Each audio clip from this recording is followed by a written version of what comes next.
मेरे प्यारे बच्चों, यहाँ पर हम लोग स्टोरी बनाना सीखेंगे। और इंग्लिश में आप सभी के सामने हिंदी में आप सभी के सामने स्टोरी है और इसे हम लोग इंग्लिश में ट्रांसलेट करेंगे। सबसे पहले स्टोरी को पढ़ेंगे। एक बार की बात है, एक गांव में राम नाम का एक किसान रहता था। राम एक मेहनती और ईमानदार व्यक्ति था, जिसने अपने परिवार का भरण पोषण करने के लिए बहुत परिश्रम किया। उसके पास जमीन का एक छोटा सा टुकड़ा था, जहां वह बाजार में बेचने के लिए फसल उगाता था। एक दिन राम अपनी फसल बेचने के लिए बाजार गया, लेकिन उसने देखा कि कीमतें बहुत कम हैं और वह अपने परिवार का भरण पोषण करने के लिए पर्याप्त पैसा नहीं कमा पाएगा। निराश होकर उसने पड़ोसी के खेत से कुछ फसलें चुराने का फैसला किया। ये रही आपके सामने स्टोरी और इसे आज हम लोग जो है इंग्लिश में ट्रांसलेट करेंगे। तो देखिएगा, ठीक है। चैनल पर यदि आप लोग पहली बार आए हैं तो चैनल को आप लोग सब्सक्राइब कर लीजिएगा, ठीक है। सिर्फ इतनी सी रिक्वेस्ट आपसे है। एक बार की बात है, सभी को पता है कि इसकी इंग्लिश क्या होगी, क्योंकि मैंने बहुत सी जो हमारी स्टोरी है उसमें मैंने इस वाक्य के बारे में जिक्र किया है। तो इसकी होती है इंग्लिश, एक बार की बात है, once upon a time. Once upon a time, इसका मतलब एक बार की बात है। एक गांव में राम नाम का एक किसान रहता था। एक गांव में राम नाम का एक किसान रहता था। इसे आप लोग चाहे तो राम नाम का एक किसान यहां से स्टार्ट कर सकते हैं और चाहे देर से स्टार्ट कर सकते हैं। बंद दोनों तरीके चाहे, क्योंकि आप लोग सीख रहे हैं ट्रांसलेशन। तो हम चलिए देर से स्टार्ट करते हैं। देर, रहता था कि लगाएंगे लिव्ड। कौन रहता था? एक किसान। तो there lived a farmer. Ram नाम का, इसकी क्या इंग्लिश होगी? नेम्ड राम। और एक गांव में तो लिख लेंगे इन ए विलेज। बन गया आपका वाक्य। देखिए, वंस अपॉन ए टाइम, एक समय की बात है। देयर लिव्ड ए फार्मर, एक किसान रहता था। नेम्ड राम, मतलब जिसका नाम राम था या राम नाम का। ऐसा वाक्य जो होता है वो इस तरीके से बनता है, नेम्ड राम लिख लीजिएगा। और कहा गांव में? तो इन ए विलेज। बन गया इतना वाक्य। आगे देखते हैं। राम एक मेहनती और ईमानदार व्यक्ति था। इतना बनाएगा। राम वाज, राम था एक मेहनती और ईमानदार व्यक्ति। राम वाज ए, मेहनती के लगाएंगे हार्ड वर्किंग। क्या लिखेंगे? Hard working. और की एंड, ईमानदार व्यक्ति तो ऑनेस्ट, क्या हो जाएगी? Honest man. क्या हो गया? Ram was a hard working and honest man, मतलब राम वाज माने था, एक का मतलब एक, हार्ड वर्किंग माने मेहनती, एंड और ऑनेस्ट मतलब ईमानदार, मैन मतलब व्यक्ति। कि राम एक मेहनती और ईमानदार व्यक्ति था। क्लियर? जिसने अपने परिवार का भरण पोषण करने के लिए बहुत परिश्रम किया। जिसने अपने परिवार का, तो इसके लिए लगा लेंगे हु, माने जिसने, और बहुत परिश्रम किया। बहुत परिश्रम किया, परिश्रम मतलब ठीक है, मेहनत की, वर्क किया तो हु वर्क, और सेकेंड फॉर्म वर्क हो जाएगा, हु वर्कड। और बहुत परिश्रम किया, ठीक है, तो लिख लेंगे he who worked very hard, माने बहुत कठिन परिश्रम किया, इस तरीके से कर सकते हैं। और किसके लिए? अपने परिवार का भरण पोषण करने के लिए। तो भरण पोषण करने के लिए, तो इसकी इंग्लिश क्या हो जाएगी? इसकी इंग्लिश आप लोग यहां पर लगाएंगे टू प्रोवाइड। क्या लिखेंगे? To provide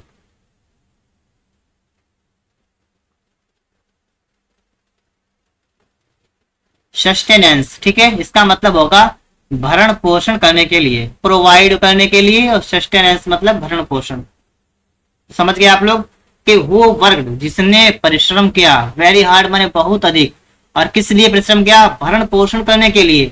to provide sustenance मतलब कि भरण पोषण करने के लिए, और अपने परिवार का, तो क्या हो जाएगा?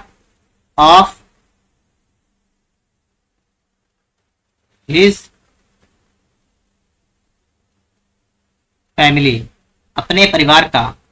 ओके, यहां तक सभी के समझ में आया होगा। वीडियो पसंद आ रहा है तो लाइक कर दीजिएगा।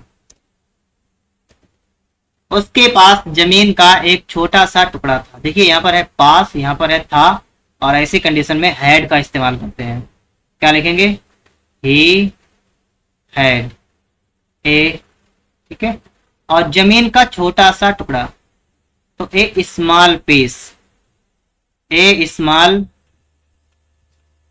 पीस, और ऑफ लैंड, मतलब उसके पास जमीन का एक छोटा सा टुकड़ा था।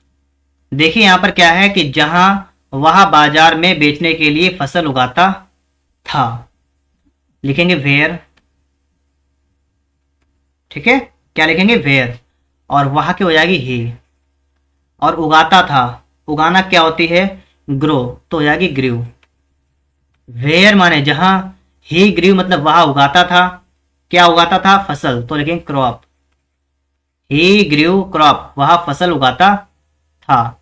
बेचने के लिए, तो टू सेल, सेल करने के लिए, ठीक है, बेचने के लिए। और बाजार में लिखेंगे इन द मार्केट। ओके, इतना आप सभी के समझ में भी आ गया होगा। चलिए आगे देखते हैं। एक दिन, एक दिन को क्या कहते हैं? वन डे, जाएगा वन डे, एक दिन। राम अपनी फसल बेचने के लिए बाजार गया। क्या हुआ? राम वेंट माने गया, कहाँ गया? टू मार्केट, मतलब बाजार गया। बेचने के लिए, टू सेल, बेचने के लिए। और कहाँ बेचने के लिए गया? और क्या? अपनी फसल, तो हिज क्रॉप, अपनी फसल। लेकिन, लेकिन को इंग्लिश में कहते हैं बट। उसने देखा, क्या हो जाएगा? ही सा, ही सा, उसने देखा। कि, तो लगाएंगे दैट, कीमतें बहुत कम हैं। कीमतें बहुत कम हैं, तो लिखेंगे द प्राइस, प्राइस माने होता है मूल्य, तो लिखेंगे द प्राइस। और यहां पर देखेंगे कीमतें हैं, तो प्राइसेस हो जाएगा प्राइसेस, और आर, ठीक है। एक चीज और यहां पर है, यहां पर की लगा हुआ है, की के लिए दैट लगा दिया। अब ये वाक्य आपका हो गया इनडायरेक्ट, और इनडायरेक्ट वाक्य को हम लोग बनाएंगे तो आपका टेंस चेंज हो जाएगा। इसलिए कीमतें बहुत कम हैं, तो हो जाएगा द प्राइसेस आर, लिखा है ना, आर नहीं लगेगा यहाँ पर, यहाँ पर आर का वर हो जाएगा। क्यों? क्योंकि ये इनडायरेक्ट में बन रहा है। इनडायरेक्ट में आपका टेंस जो होता है वो चेंज हो जाता है, तो क्या हो जाएगा? वर लगेगा यहाँ पर। और कैसी? वेरी लो, कीमतें बहुत कम हैं। ओके, अब आपका यहां तक बिल्कुल सही हो गया है।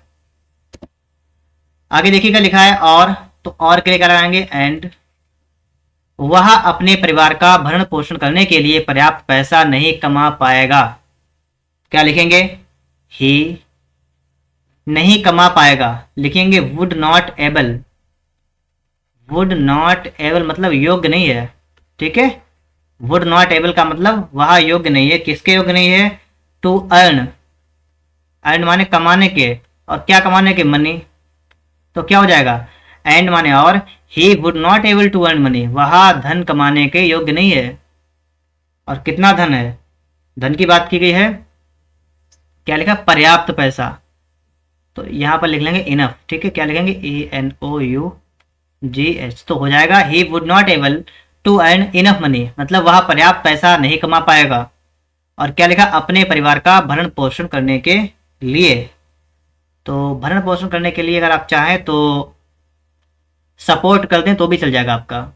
क्या लिखेंगे? टू सपोर्ट, सपोर्ट करने के लिए, मतलब भरण पोषण करने के लिए। और किसका? अपने परिवार का, तो ऑफ हिज फैमिली, तो भी आपका बन जाएगा, ठीक है। सपोर्ट का मतलब हो जाएगा सपोर्ट करने के लिए, मतलब भरण पोषण करने के लिए, ठीक है, वही बात यहां पर हो जाएगी। आगे है निराश होकर, तो फ्रस्ट्रेटेड, ठीक है। तो आप क्या लिखेंगे? FRUSTRATED, फ्रस्ट्रेट, और फ्रस्ट्रेटेड हो जाएगा निराश होकर।